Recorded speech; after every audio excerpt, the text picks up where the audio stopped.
Ayub, there must be politics in this because that is basically the role of the politicians that have been elected.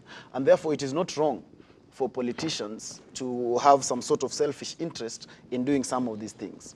But I want to debunk the theory that, that just because an area is less developed, therefore it means it needs more resources. Because, you know, the fact that we might have 2 schools in Mandera and 30 schools in Kakamega does not necessarily make Kakamega more developed in education than Mandera. Because we might be comparing a situation whereby you have 500 students in Mandera and 2 schools, and you have 5 million students in Kakamega with 30 schools. So it is not just, you cannot lay that comparison in that aspect.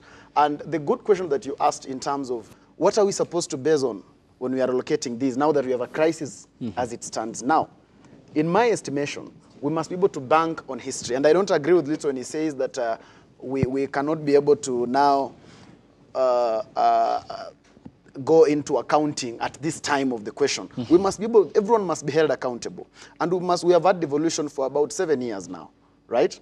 Now, we must be able to look at what is the history and how much money have you been able to use and what has been the effect. Before then, we understand whether you need more or you need less. Because we cannot just be able to allocate money in terms of this region is, we tend to imagine that you need more than the other. Let us be able to be very, very practical and very deliberate with this allocation. So that when talking about Kakamega County, let us see in the last 7 years, what has Kakamega County done with the money that it has been allocated. Then that will inform whether Kakamega County needs more money or it needs even, the money that is allocated even needs to be reduced. Because even when you come to the national government, the national government has state organs. We have parastatals, we have commissions. They're not allocated the same amount of money. They are not. And some even have more money, yet they have less employees than others. It's basically because of, are you being able to execute your mandate?